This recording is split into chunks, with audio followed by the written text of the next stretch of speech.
Hi everyone, this is Rico Figliolini, host of Peachtree Corners Life, here in the city of Peachtree Corners, just north of Atlanta. I have a good guest tonight, great guest actually, Phil Sadd, City Councilman, Post 1, District 1. Appreciate you being here, Phil. Yeah, thanks, Rico. Glad to be here. I'm honored to be on your show. No, I appreciate that. And actually, just as a landmark thing for me, this is the first time we're actually doing an in-person podcast at my home since pre-COVID or something like that. So it's been a while. Wow. Which is kind of cool to be able to do this back here again. I remember when I did this live stream actually on Facebook with no delay or anything, which was kind of interesting doing that the first year I did that. So I'm glad that you're here. We're going to be talking about a bunch of things, drones, everything from drones, the forum, improvements on 141, home affordable access, and a bunch of other things. So stay with us. But before we start that, I want to say thank you to our lead sponsors. Vox Populi is one. They are a family-owned business here in Peachtree Corners. You have a logo, you have a brand. You need a vehicle wrap, you need a trade show thing, you need apparel, logo, all that stuff. They can handle it. Your branding is important. It says a lot about you. And Vox Populi is the company that can help you with that. Also, EV Remodeling, Inc., another corporate sponsor of ours that supports our journalism, these podcasts. They're a Peachtree Corners company also. Eli and his family live here in Peachtree Corners.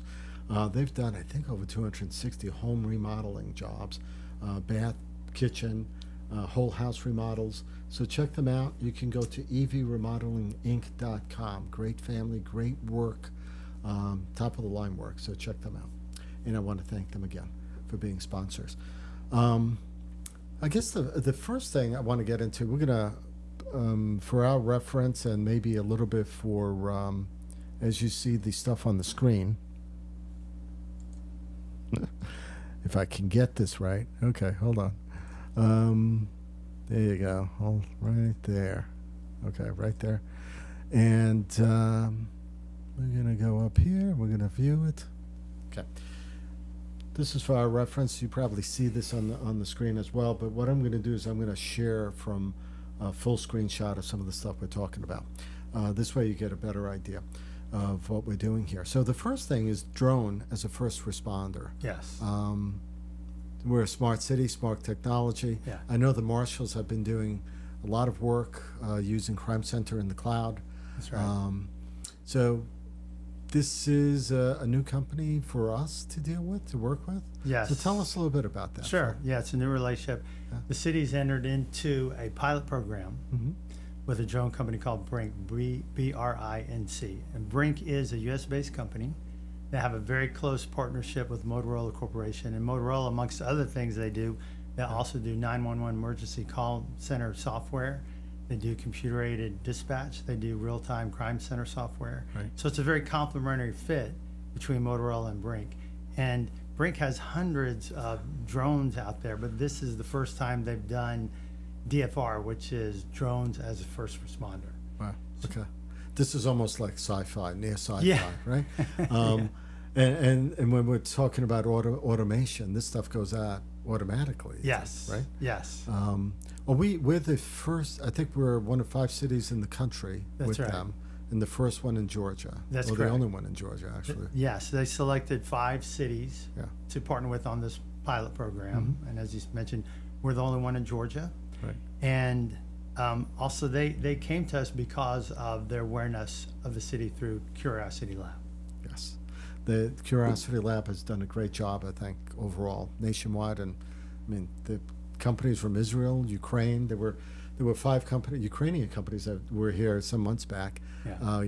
drone Ukrainian companies, which was kind of interesting to Yeah. see. So so how let's put up on the screen, I guess. Let's do this first. I'm showing them is this next screen. Okay. Yeah. So tell us a little bit on how that drone will actually work in real life. Okay, so here's how it works is when a call comes into the 911 call center, and the operator takes the call and identifies that this is a crime in action, then the drone is launched. and the drone will be based in the city, either at City Hall or at Curiosity Corner.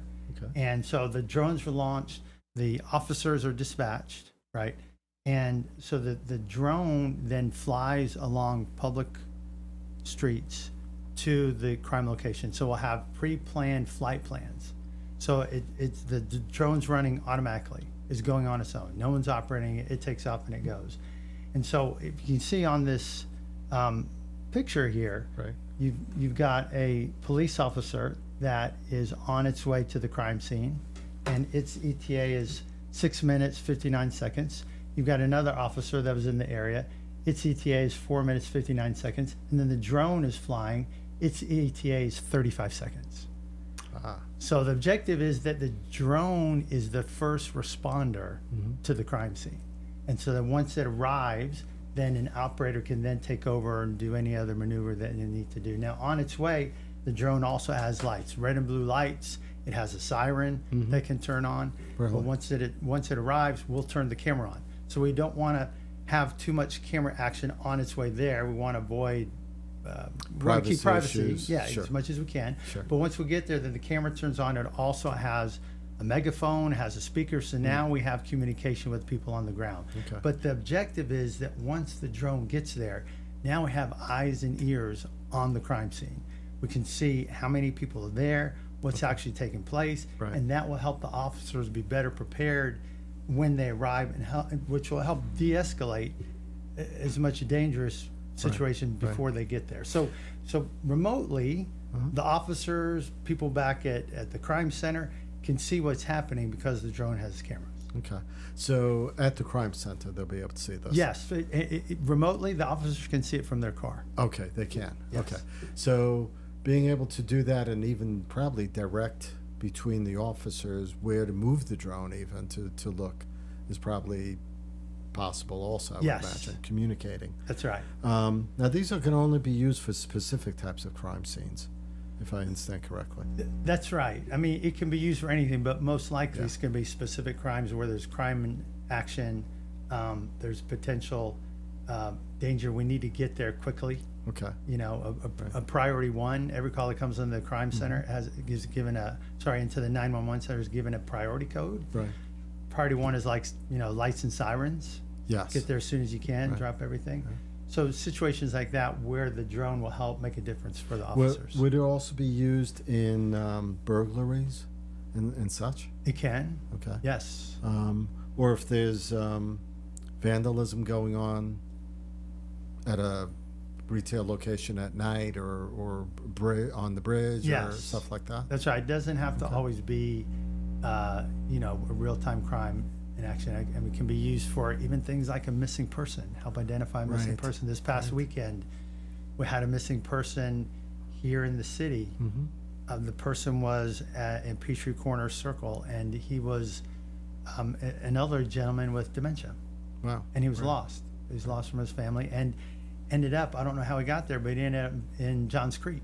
Oh, really? Is where the police finally found him, brought Oh, him wow. home, reunited him Yeah. with his family. But this is a situation we can send the drone out, and now we have a bird's eye view Yeah. of the situation to help do Sure. a search and rescue. So this also would work closely in conjunction with the marshals as far as even their own drones even, Yes, right? Complementing each other, I guess. that's right. The city does have drones. They're not DFRs, Right. but we do have drones. So this can also be launched manually. Okay. It doesn't have to be launched by the 911 emergency center. We Gotcha. can launch it manually. Okay. So if the marshals are in a situation where they need a drone, right? Or even, for example, recently we got a tip on a intersection takeover, Right. which the marshals were able to stop before it happened. But this is a situation they can Really? send that out, Okay. scope out the situation Right. in advance, and Okay. get a better view of what's happening. Yeah, even follow cars versus car chases, maybe. That's right. So we can launch it manually, Right. or the 911 operator can launch it. Okay, cool.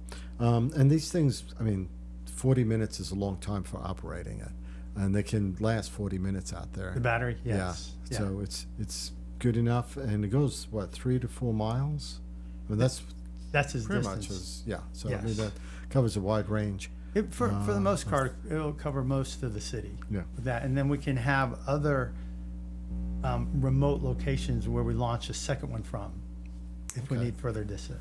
Do you know how long the program would last? Yes, it's and this is a great thing about this program. It's pretty much no risk. So the first year there's no charge. Okay. Okay, and at the end of the first year, then we can make a decision whether we stay with them or we terminate the program. So if we terminate the program, there's no charge. Right. And if we want to continue there, then there's a fee we pay for the next 3 years after that. And so you could see how smooth this works with Gwinnett Police, Yes. with the marshal system. Right. And we'll be talking about the public safety towards the end of what we're doing. As far as, the discussion with, Gwinnett Police, That's does right. the city of Peachtree Corners want to stand up its own police and stuff. So there's things that are going on. So this is one thing that could be helpful in that partnership with the county. Yes, absolutely. Because Have they accepted? Are they on board with this as well? we're early. We Okay. just started this program really a few weeks ago. Oh, wow. Okay. Yeah, so we haven't got it set up. The first year of the program actually starts once we get it set up and once we're fully trained, then year one begins. All right. Yeah. Cool. So, but the intent is we'll give the county police access to the camera. Excellent. So then it's up to them to take that access. That's right. All right, cool. Great. And, drones are a big thing. So 80% of the marketplace was Chinese at one point, but that's no longer the case. So this is American companies, I guess? Yes, this is a U.S.-based company. What you're seeing, Rico, is because the move away from Chinese-based drone companies. Yeah. U.S. companies are racing to capture that market, I would think. and Brinc is one of them. Yeah. It's a big market. Yes.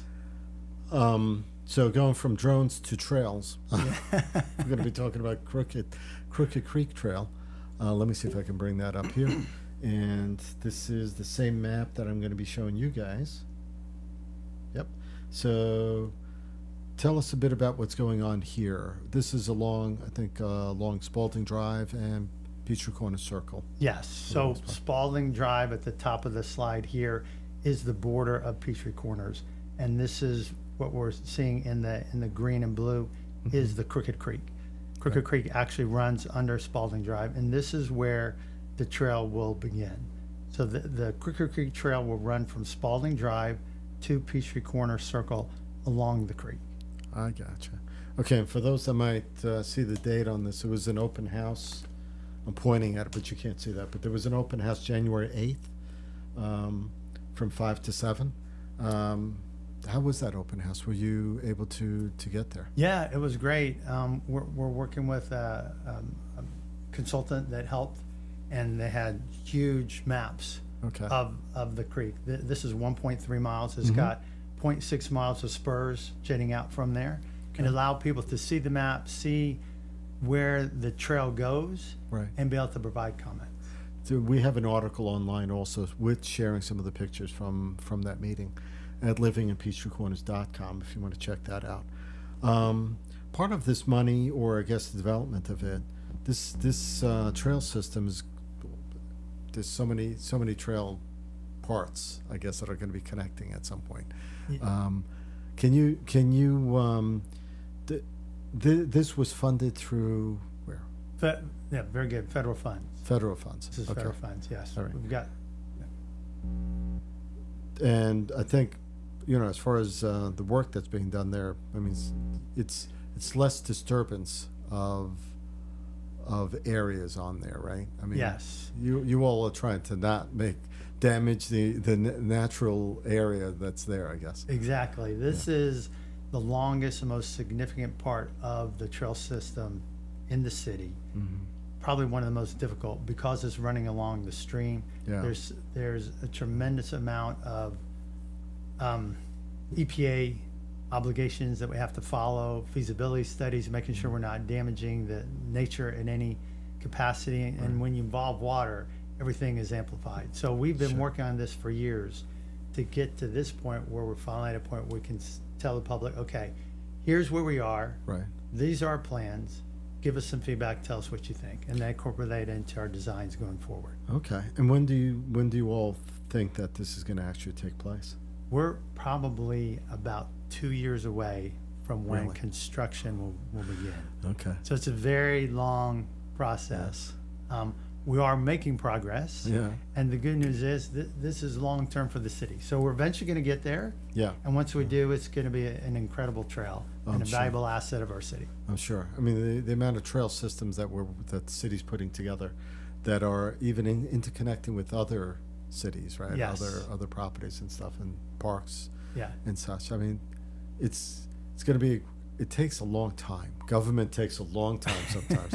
But you want to take your time when you're Yes. doing stuff like this. You don't Yes. want to wreck what you're doing. Right. And not only is nature important, but Yeah. safety is important too.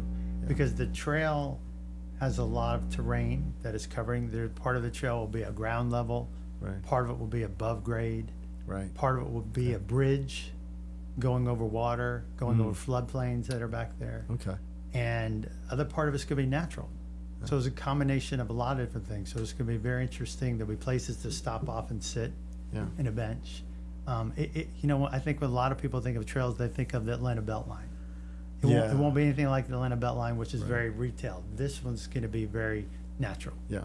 And all the trail systems eventually will connect here in the city to each other. And they're all various things, right? Some trails run along a street, Yes, right? And some trails run through a park. that's right. Or even easements like riverbank, along river trails and Yes, stuff. that's right. So it's interconnected. It takes time to do all this. I mean, Yeah. it takes vision, too, to actually do it and to stick to it, Yes, actually. So yeah. it's all cool.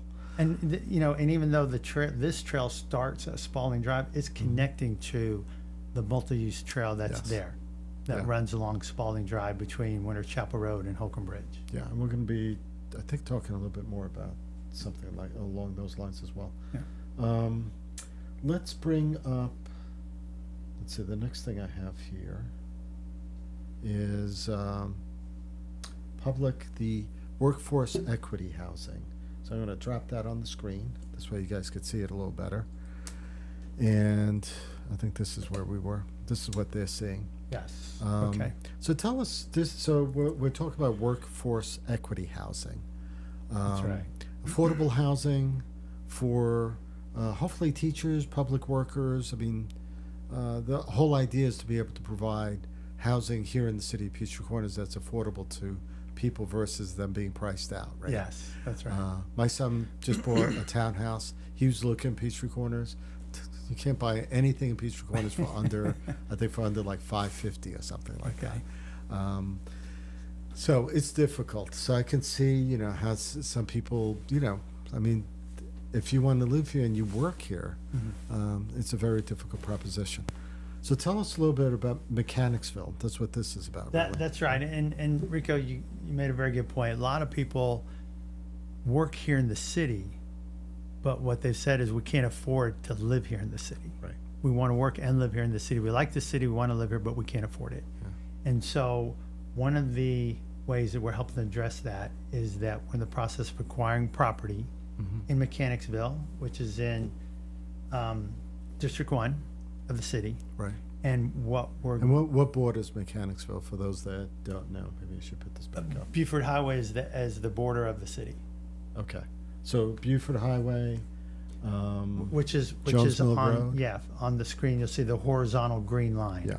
That's Buford Highway. and that intersection at the bottom is Jones Mill Road. Jones Mill Road, yes. Which turns into Peachtree Corners Circle at That's some right. point when you go further. That's right. So this area on the screen is referred to as Mechanicsville. Okay. And so that's where we're in the process of acquiring property. And Do you know about how much acreage you're looking to get there? it's about 5 acres. About 5 acres. Yeah. Okay. And what can you build on 5 acres? That's a good point. So what we're planning to do is to work with a developer, put it out to bid. Right. Okay, say here's the type of home, size home, number of homes we want. And then based upon that, we'll choose a developer and this will be a private-public partnership. Right. We'll work together, and the idea is that we'll provide, the city will purchase the land and provide it at no charge. I say no charge, a nominal fee like $1. Now, We the gotta sell city's for some- purchasing the land using what funds, though? That's a good question. So we're using money that we have from ARPA, which is American Okay. Rescue Plan from COVID, from Right. the COVID area, Right. where it's federal funds that were given to the county, to the state, to the cities to utilize for improvements in the community. And this is how we're choosing to use part of those funds. And this is part of what, I mean, there must have been a list of things you could use that money for? Yes, Was, very um, specific requirements that we can use it for. And this fit one of the requirements. So this is a way that we're helping put money into the community without impacting citizens' property tax. There's no implication there. There's no impact to the city's operational budget. This is all federal funds that were given to us that we're using for the specific purpose for which it was given. So, to be a good steward of that money, Yes. and because I'm always like, I always, developers are great. They do a fantastic job, right? But they're always looking for a profit, as they should. They're a business. Yes. And I'm always looking to make sure that, what's intended is always followed through on. So how is the city protecting something like this? What price should it be at? Maybe not the price, but what's the mechanisms? What are you trying to put in place to make sure these are actually affordable housing for the right people? The process will be that once we work with the builder and the builder identifies this is what their costs are, then we'll work into an agreement with them that there's a max price point for which the house can be sold. Okay. And that price point does not include any cost of the land. So basically the home will be sold at a purchase price that represents the builder's cost. So There's no land cost built into the price of the home.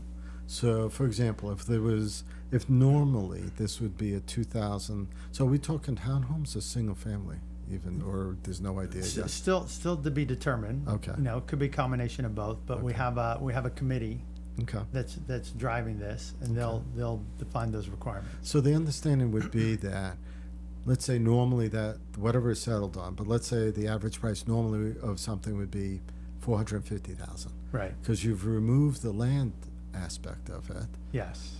overall, right? Right. That pricing should then be under market value, right? That's It should be right. 400, 380, whatever it is, should be certainly under that. Right. Okay. Yes. Which would help, essentially help someone be able to buy that, because it's less money than they would normally pay. Yes. So I'm someone that wants to buy that house. Okay, let's say I want to buy that house, but I might want to flip it like 6 months later. Yeah. Are there going to be protections? So then you don't have investors coming in. There should be individual buyers that are going to live there. Right. Do you have those types of things that you all will be talking about? Yes. That's Okay. part of the process too, is that the property will have caps. Okay. So that whoever sells it, the developer or someone comes in and buys it and they move a year later and they want to sell the house, there's a max limit on the price of the home for which they can sell for. And it'll be determined, as an example, tied to CPI. Okay. If CPI goes up 3%, which is Right. about what it's running now, if it goes up 3%, the price of the home will go up 3%.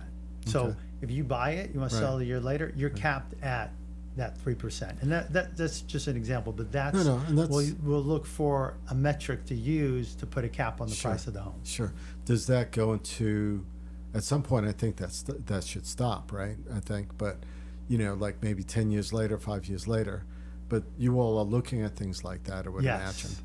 Because, a legitimate buyer that wants to be there eventually wants to be, maybe go into a bigger house or Right. something, family grows. They shouldn't be stifled necessarily from selling it for a higher price. Yes, But it shouldn't be a year later, certainly. right. And then there's the, who would be buying it? The difficulties of public workers, teachers, Right. EMT, public safety. Is it going to be aimed at providing the housing to a specific class of worker?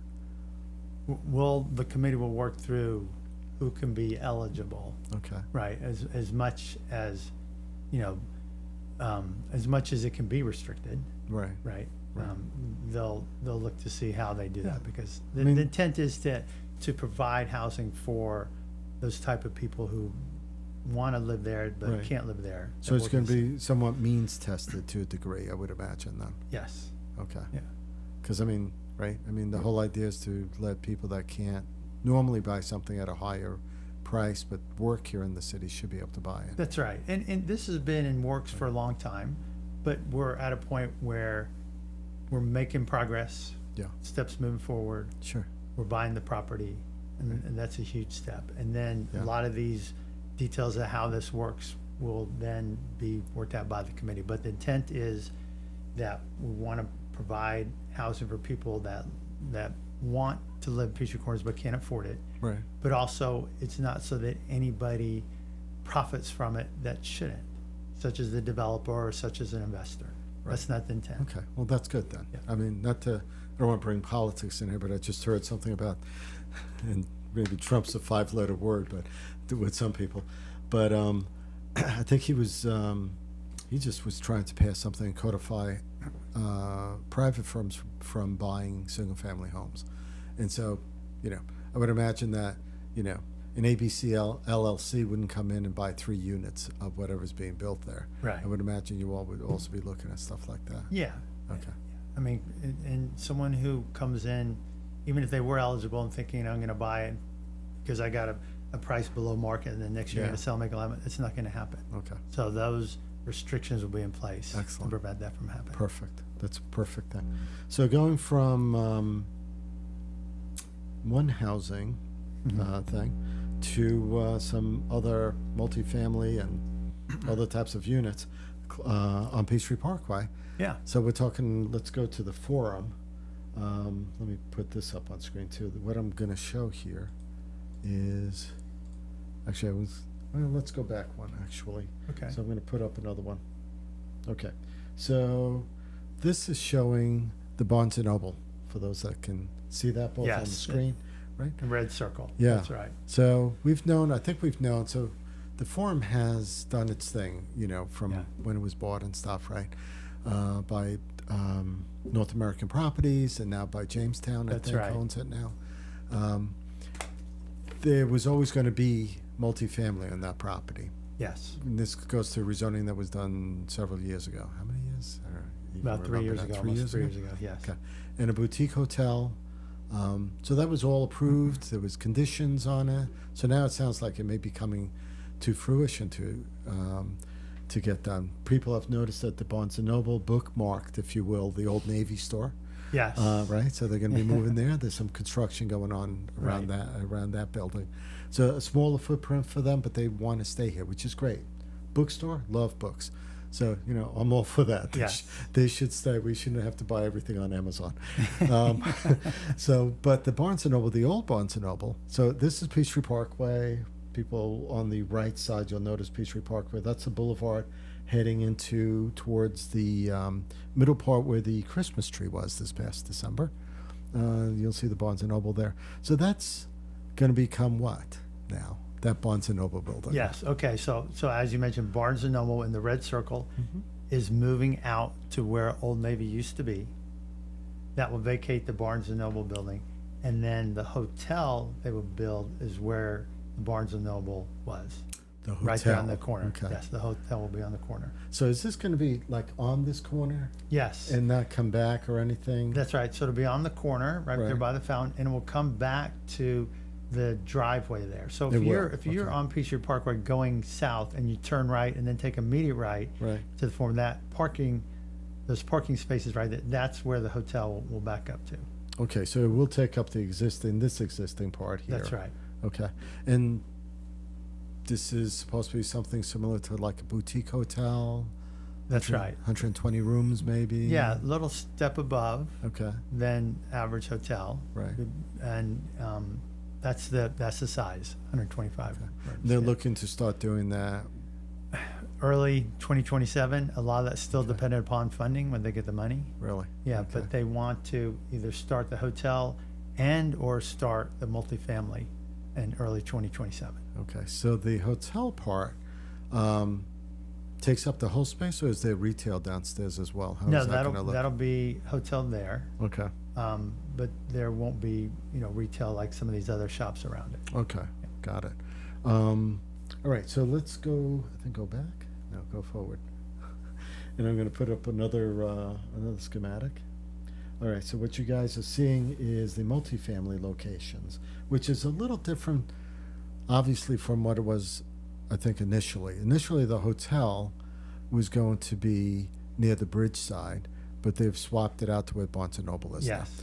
And the multifamily is going to take up, I think so I'm going to switch now so then you can sort of show them on the screen, but hold on a second. So everyone that's noticing this, you got block A and block B, and then let's go here. All right, so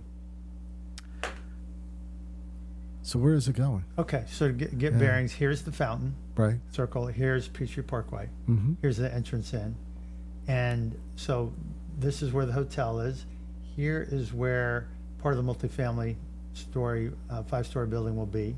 So this is right in front of Chipotle. Okay. Here's Chipotle right here, and it will connect. It'll be connected to the bridge. So it's right in front of Chipotle. Eh? That's right in front of Chipotle. And there's enough room there for. So that's one building of the multifamily. That's one building, yes. And then here is a parking deck, and Okay.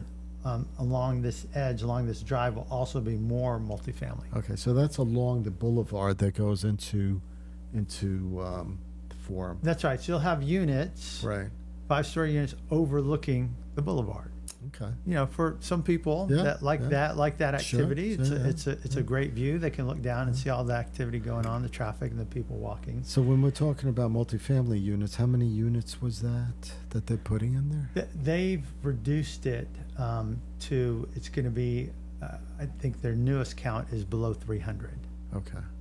But they had approval for above that, and they've reduced it. So we say 5 stories, but really it goes down a little bit, right? So above ground, Yes. it would be what? Right. So if you look right here, this 5-story section is where that parking lot is today. Right. Behind, there's a retail shopping right here. So, Yes. So this is at grade. This is probably, 1 or 2 stories below Forum Drive at this point. Yeah. So the tops, so the floors will be maybe 3 or 4 3 or stories 4 stories. above grade. That's or right. something. And this goes downhill too. So it's gonna, maybe 3 stories above the street here, and then as it goes further down, 4 stories above. Okay. And then the rest of it the multifamily will be over here on this side. All right, the rest of the multifamily will be on the right side. That's right. On the right side, that would be in front of, where would that be in front of? That's gonna be between the buildings and Peachtree Parkway. Right, so behind La Perella. Yes. I think, if I know That's that. right. So it'll This be is- behind that. This is La Perella right there. Yeah. That's right. So let's punch that back up. So 3 different buildings for multifamily is the way that's gonna be. Yes. And the parking deck here was gonna be, now the parking deck that was gonna be behind Trader Joe's at one point, it's not gonna be happening there anymore. That's right. It's actually gonna be this parking deck. That's right. Okay, and that parking deck will be for the residents as well as, Residence and shoppers? hotel. and hotel. Yes. Okay. And there's another deck here. That's right. as So they're well. trying to surround the deck Okay, with the building so it doesn't stand out right, like it would have behind. okay. Yeah, like it Belk. would have, yeah, Behind for Belk sure, would've because stood, that would have yeah. been one big monstrosity back That's then. right. So, okay, so, and the hotel looks like it's actually almost like L shape here, Yes. actually. And as you can tell, this is, it's not what we'd consider a rendering. Yes, As of much as course. just very, Right. And this may, rudimentary because- this may still adjust a little bit, I'm Yes. assuming, so. yeah. Um, But this is where they stand in terms of what they're thinking now. okay, so the parking deck will actually be surrounded by the multifamily, so it doesn't stand out the way I would imagine That's it right. might, but, Yes. okay. What is the leasing amenities? Leasing amenities? I think that's for their leasing office for multifamily. Oh, okay. Yep. All right, cool. So things are changing. So we're looking at 2027, probably, contingent on To funding. start, that's their target. Okay. Again, dependent upon funding. Right. And yeah, so that'll be interesting. That certainly will build out our downtown area. We'll continue to build out our downtown area, Yes. right? Yeah. Because I've also heard, like, there's always been talk about other properties, like the Ingalls property over there, Right. that some people have been talking, that would be great to redo that whole property, because that parking lot is not even really used to capacity anyway. Right. Then you have the McDonald's there. That's something that we were going to talk about, but that all fits into some of this development stuff, I bet. Yes. Good. So going from multifamily to technology. So we're gonna talk a little bit about. Let's put this one up on the screen. So this is called Curiosity Corner. For those that don't know, where would that be? Oops, go back here. So that is the corner of Technology Parkway. If you're making a right onto it from Peachtree Parkway, right? You're making on Technology Parkway. It's on the right-hand side as you drive down. A few minutes from Norcross High School, a few minutes from Atlanta Tech Park, just Right. down the road from Curiosity Lab and Innovation Drive. So tell us what we're looking at. And I know this part of this funding goes back to Congresswoman Caroline Devereaux. I think Bordeaux. it was. Bordeaux. Yes. Yeah. When she, I think, got us $500,000 for if I remember correctly. Yes. No, applaud her for that. yeah. That was great. Yeah. So tell us a bit about this now. So consider it as a park. So it's a public park, open to the public. It's going to be in Technology Park, targeted for the employees that work there, but certainly open to everybody. Right. And it's going to have shaded seating there, 5G Wi-Fi, so people can go relax if they work in that area, go there on their lunch break. Right. We're going to do testing there. Drone delivery testing will be there. Okay. EV testing will be there. Was there Pipedream? Company called Yes. Pipedream. Yeah, so which is underground delivery. So Right. so imagine this, Rico, you work there, you go there to hang out during lunch, you want something to eat, so you order something and it gets delivered by the Pipedream. So the Pipedream is an underground pipe delivery system that's connected to the shopping center at the intersection of Peachtree Parkway and Spalding Drive. Okay. So any of those businesses, Wendy's or any of them could Taco Bell, yes, you want to order something, put it into that? you can order it, Yeah. and they got a little hub there. They'll put it into the mechanism that will run underground through the pipe and come out here at Curiosity Corner. Yeah, that's cool. Testing a concept. Yes. And we did a podcast interview with the entrepreneur that started this Oh company. yeah, pretty amazing. Yeah. So I mean, and it's some people may look at this and say, why not just go through the drive-through? But the whole idea of testing this type of thing is for other uses as well, right? For building into like active living communities, Right. Where things can be just delivered instead of like going through 400 homes and driving through streets to get there. Stoplights, no stoplights, no Right, stop right. signs, no traffic. So between pipe dreams and drones, yeah. you could get your food anytime. Yes.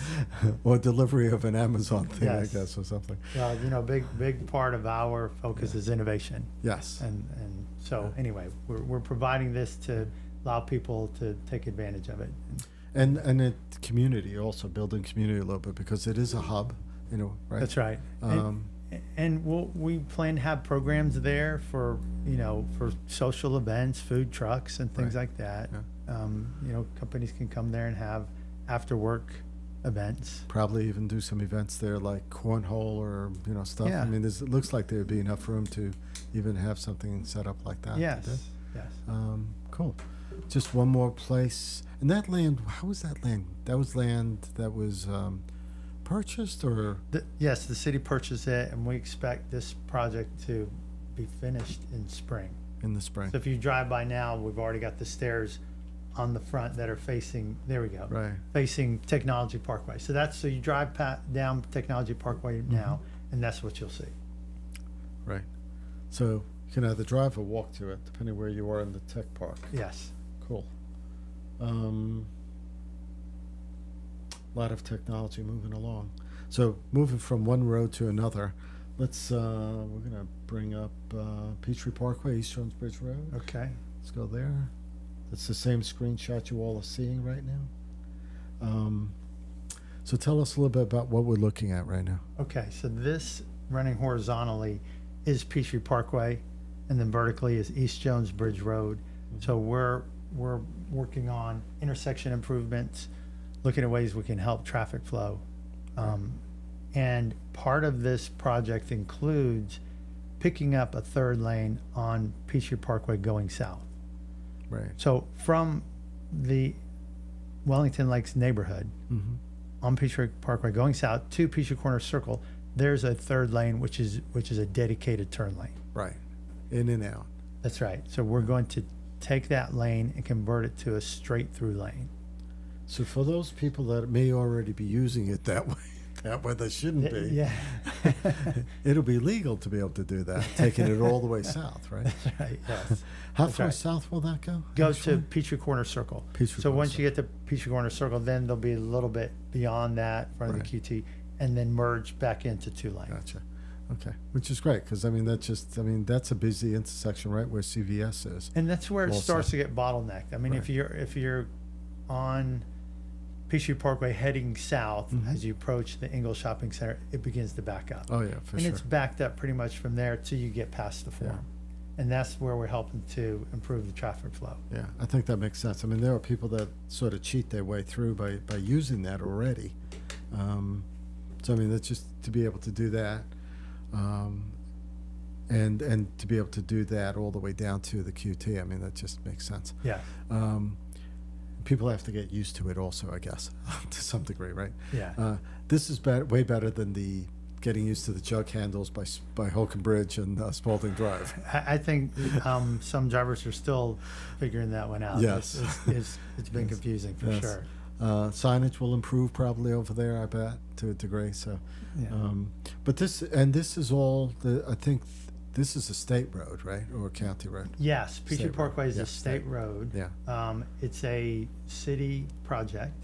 Okay. We're paying for it with SPLOST funds. Okay. Okay, so Excellent. and the state has given us the right to do the improvements on the road. Okay. Which is great. Yeah. The state loves for other people to pay for things, which That's is good. Yeah. But also the red tape is cut to a degree, right? Yes. Because the city's responsible for it, and it's only the city. It doesn't have to deal with the state That's trying right. to do stuff in the city. Yes, it's taken a long time to get to this point. Imagine Yeah. working with the state. Oh my God, yeah. Just changing signs on roads Yeah. sometimes can be an issue. Yes. So, and I don't think, do I have another screenshot? No, we don't. But I think the next one that we were going to talk about is Winters Chapel Road, right? Yes. There's a public open house. That's right. Coming up Is that on let me see. February 12th, Thursday, February 12th. Yeah, sorry for the fuzzy picture. Yeah, it is a little fuzzy. Yeah. But what's happening here, Rico, is on Winters Chapel. Well, let me back up. 10 years ago, Yeah. Peachtree Corners and Dunwoody worked together to put together a comprehensive plan of the Winters Chapel corridor. Mm-hmm. Okay, and we said, here's a plan for this corridor. It needs improvement, and included things of sidewalks end to end, all the way from Peachtree Boulevard to Spalding Drive on Winters Chapel. So now that it's walkable, there was a lot of places where it wasn't safe to walk. There were Right. gullies. Mm-hmm. And so now there's sidewalks all the way there, curb and gutter, water management systems are much better, landscaping, benches, lighting, Mm-hmm. trash cans. So it's a very nice place to walk. There's been a lot of beautification, but part of that plan, so a lot of it's already been implemented, but part of Right. the plan was this section here. So, and most of this is in the city of Dunwoody. They're Okay. driving this part of the project. And a few years ago, they put in a 12-foot multi-use path along Dunwoody, from Dunwoody Club Drive to Charmant Place, which is a road in Fontainebleau neighborhood. Okay. And it stopped there. So this project is phase 2 of that path to pick up from Charmant Place Yeah. all the way to Tilly Mill. Now, part of it, because when you drive down Winters Chapel Road, you see a sign that says you're in City of Peachtree Corners. Then you drive a little further, it says you're in Dunwoody. Then you see another Yes, sign, and then yes, you're back in Peachtree Corners. So yes. the road kind of zigzags. And because of the way it zigzags, the trail runs straight, and Right. it runs through the zigzag. Right. So part of the trail will be in the City of Peachtree Corners. Okay. And that's why we're involved with this, because we'll pay for our part of that Right. that path. But we're having a joint open house Yep. on Thursday, February 12th, at 5 o'clock, 5 to 7, Mm-hmm. to present the plans to the public, to let them come make comments. So it's going to include a lot of things that are already there for beautification, Right.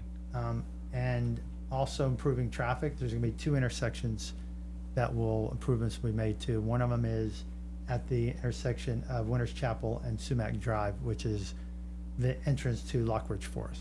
So even though that entrance is in the city of Dunwoody, Mm-hmm. most of the homes in there are in Peachtree Corners. Hmm.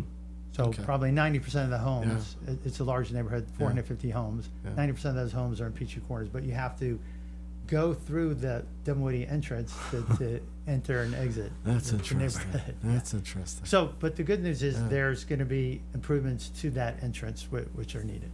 Okay. Wow. It's amazing how city lines don't always make sense, actually. Right. All right. So that's cool. Lots of stuff going on. Good, Yes. good things.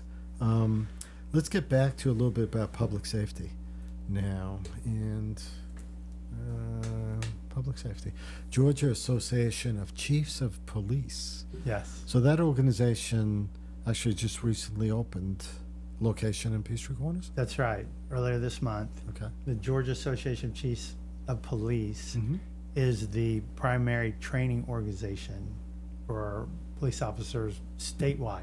Oh, wow. Okay. Once they're beyond their training academy and need Right. additional training, this is the organization that provides that. They also do certification. Okay. So they were growing, expanding. They needed a new office. They wanted to be somewhere in Metro Atlanta. Right. They did a site selection and they selected the city of Peachtree Corners. Wow. They like, They're right next door to City Hall? they're right next door to City Hall. Absolutely. So we're excited to have them Yeah. as our neighbor. Their executive director is Butch Ayers, who used to be the Gwinnett County chief of police Oh, wow. years Okay. ago. Yeah. So he's running it. Makes sense. Yeah. So is he, these training, I mean, brings a lot of economic impact here too, right? Because officers from all over the state have to come here. That's right. They'll be doing training at that building? That's Is that- correct. okay. Yes. So they have facility for many different training rooms. So there are multiple training programs at once Right. if they need to. But officers come from all over the state. Mhm. So the police visibility is going to increase Oh, in yeah. the city because you're going to see police cars from all different cities that you haven't seen before, but they'll Yeah. be here in our city. But when they come, Interesting. they're going to be staying the night. They'll be in our hotels. They'll be Right. eating At at the a restaurant, restaurants, sure. shopping. And Yeah. so we're excited to have them as a new business, Any- new organization in our city. Anytime an organization or a business come here and bring more business to us, that's always a good thing. Yeah, Especially for a city that currently doesn't have a property tax. I mean, these are ways that really impact the city. right. So, keeping to law enforcement, you recently had a town hall meeting not too long ago, where you talked about public safety. Yes. This is in the middle of a lot of talk about, is there a possibility to set up a Peachtree Corners police force, its own stand-up police force versus a Gwinnett County police force? There's been a lot of talk back and forth, a lot of intense talk about it. Does the city really need to do this? Is Gwinnett County, if they're good, why are we even looking to do that? But when I was at your town hall meeting, you talked a lot about actually how can we make the relationship and the service better. You took it from a different point of view. Right. So tell us a little bit about what what brought you to that point? Why did you go there that way? Rico, what was happening in our community is the city was holding public meetings, the county they held a public meeting. Mm-hmm. We're providing a lot of information out there about police services, And Yeah. I think all that created this anticipation in the city that we were going to vote on should Peachtree Corners have its own police department or not. Right. And I looked at that and said, okay, that's not the right decision. The right decision should be, what do we need to do as a city to help improve public safety? And so I stepped back, I did a lot of research. One of the things that I observed, I think was pretty observant to a lot of people that went to the community meetings, is the communication between both organizations was not very good, needed to be improved. And so I'm part of the leadership, so I raise my hand, say, okay, I'm part of what needs to change. And so I've made an effort to meet the Gwinnett County Police leadership at multiple levels, sit down, get to know them, understand what's going on. And I've been very transparent with my position on this situation. And my recommendation is to stay with the county police, okay, and make some improvements. And the areas they're excellent on, their officers are excellent, their training is excellent, their certification is excellent. Where they need improvement is their staffing. They're understaffed, their manpower, they've got shortage, especially here in West Precinct, which is our precinct. And so my recommendation is, that we should work with them and work with them to help improve and increase their staff, but also things like, put a satellite office here in Peachtree Corners. I mean, right now, the West Precinct satellite office is at the intersection of 85 and Jimmy Carter Boulevard. So if you've ever driven to get from there to the border of our city, Yeah, it takes a while. It takes a while. And so they're, not that they're always there at the office, but to get from where they are to here is a lengthy drive. And so Or even if they're doing work there because of well, they check in the morning, Right. the beginning of their shift, Right. they have to check in, the end of the shift, they have to check in, they stop for a break or stop to do reports, Right. need someplace to Now, sit down. didn't Peachtree Corners had a satellite office once, some years ago? I can't remember. I know it was like maybe 10 years ago. Before we became a city, may have been right around Yeah, where it I was think it was. shut down. It was near the DMV office. Might have actually been the tag office. Yes, May have been like either next door to it, or may have been that tag Right. office actually. yeah, And then they went away. right. But they only really barely used it, I think, at that time. So what is it that you want to see them use that satellite office for or as? I mean, A good point. So on the shift, all the officers check in at the office, and at the end of the shift, they check in as well. And then anytime throughout the day, if they need to go to do reports or, take a break, whatever, then they're here within our city. They're not today, when that happens, they Yeah. leave our city. They leave and they're gone, and then something happens, they have to come back and enter into our city again. So there's that travel time to leave. Yeah. So travel time be shorter. I mean, if they're there and there's a crime, they're minutes away because of the vicinity. But also having that location, officers there is an activity. There's a lot of visibility, which helps deter crime as well. So what else are you looking at from them then besides the satellite office? So besides that, then also increase in manpower. Okay. I And did that- some and statistics on how many officers they have Right. to how many citizens we have. Yeah, I So saw there's- that chart. I think Yeah, it's in here there's an somewhere. industry. There's that chart. Right. So this is actually their chart, right? Their and chart, and what right. it's showing is their manpower challenges. So if you look on the left, we became a city in 2012. So they've got the years laid out here from 2011 to 2025. Under each year, they're showing three numbers. The top number is their authorized strength, Okay. more or less their budget. So this year would be 931. 931. That's the amount of officers they're budgeted for. The bottom number is what their actual number of officers are. So 749. So That's their actual they strength. actually are short 182 officers. That's their gap. So if you look at when we became a city in 2012, Right. they had a gap of 39 officers. Okay. That's a 5% gap. Yeah. 2025, they had a gap of 182 officers. Yeah. That's a 20% gap. So that gap has widened over time.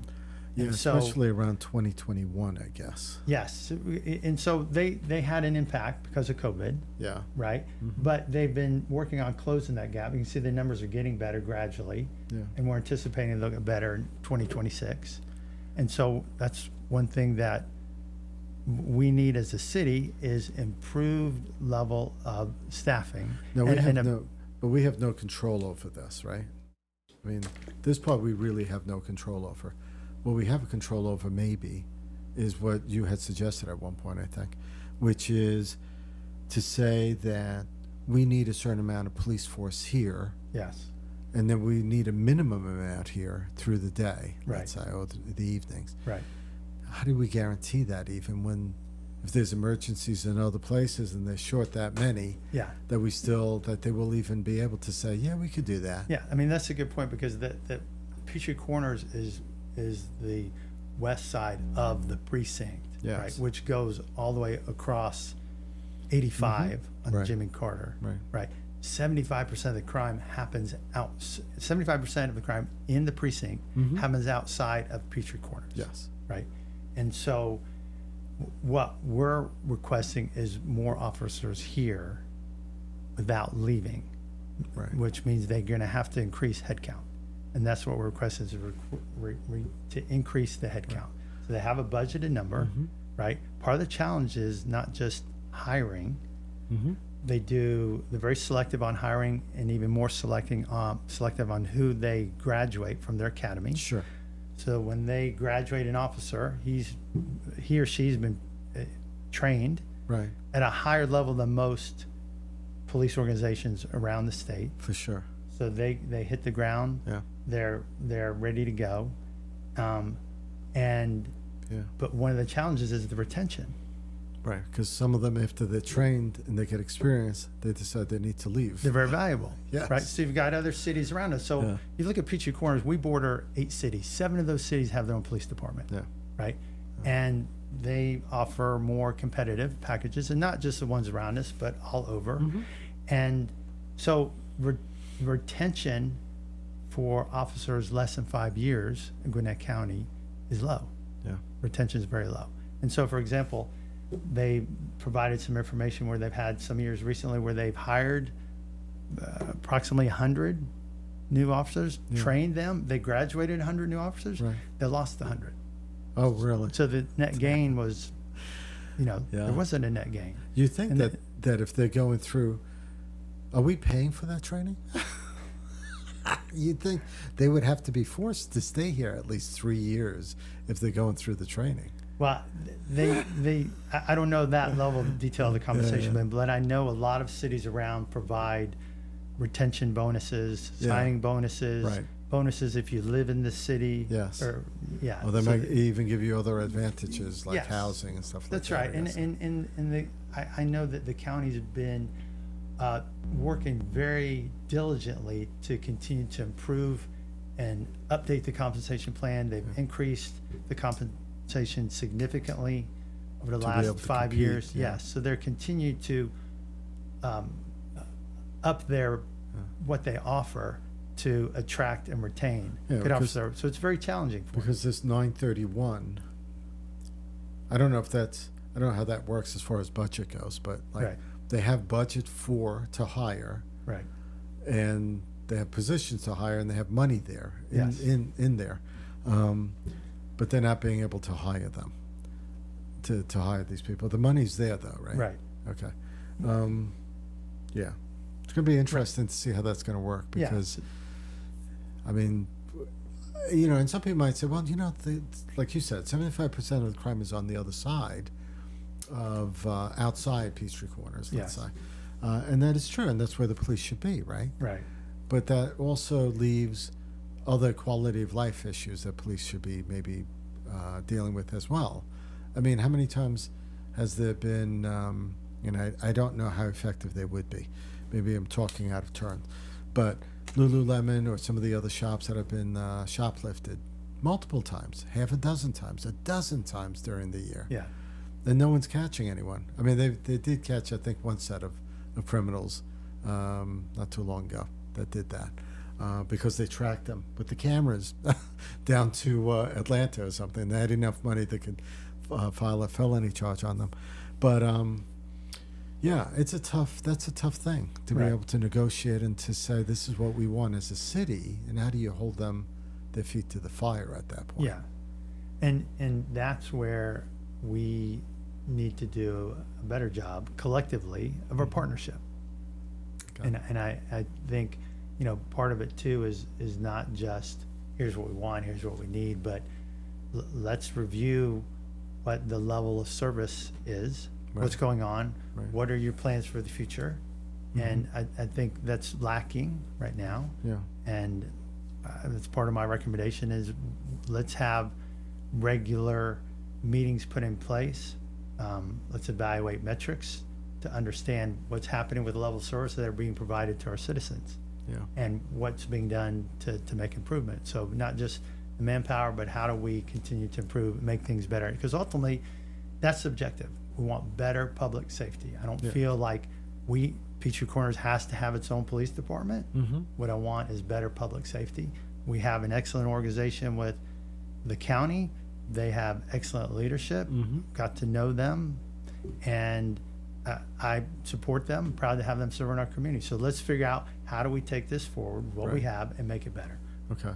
And I would imagine there's some point of systematic, like going back to reevaluate then Yes. at some point, right? Yes. So if we can meet on a regular basis, have a cadence of what we meet, what we cover. I mean, we get crime stats now, right? Yeah. But like we don't get as much information as I think we should get in terms of what's the response times like, right? You know, what happened to this last month where, you know, the response time was X, it's below average, what's being done to improve it, why did it happen?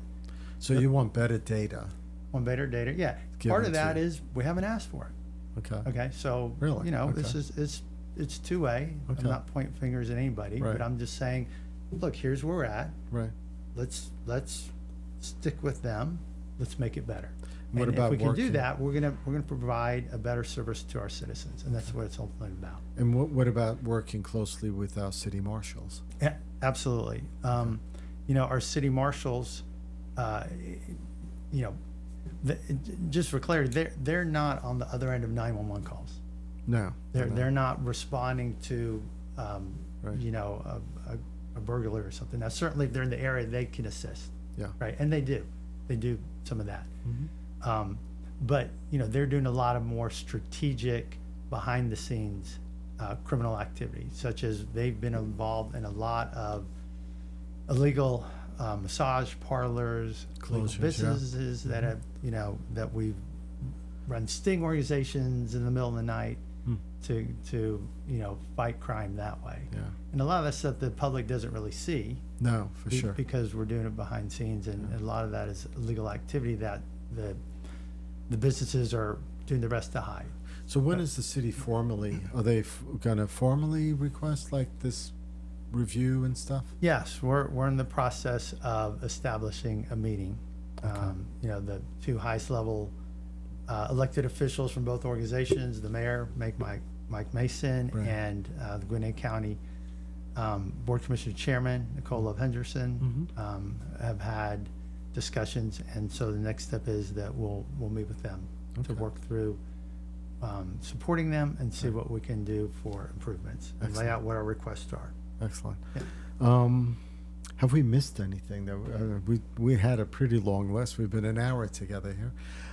Anything that we missed that we should touch upon, or that you want to share before we close out? You know, one thing while we're on police, before I leave Yeah, police, yeah. is that the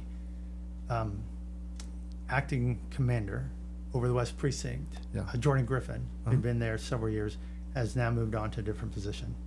And so we have a new commander over West Precinct, Okay. Eric Penn. All right. Yeah, so Eric's just recently started. He's got 38 years with Gwinnett County Police. Yeah. He's actually worked out of this 38 precinct before, years. so he was a Okay. good fit to bring in. Excellent. Yeah. Okay. So Cool. so we'll see his face around town more. Yes, I'm sure. I'm But he's sure. recently joined. I'm sure. Yeah. It'll be great. Where can, if people have comments and they want to share stuff with you, if they need some assistance from you as the city council person, Yeah. where can they reach you at or find more information? Yes. So PSAD, P-S-A-D-D, at peachtreecornersga.gov Okay. is my email address. Okay. So if you want to reach out to Phil, District 1, Post 1, which is along generally, Between Winters Chapel Road and Holcomb Bridge. okay, Okay. And then east-west side is Spalding Drive and Beaufort Highway. Beaufort Highway. Yeah. Long.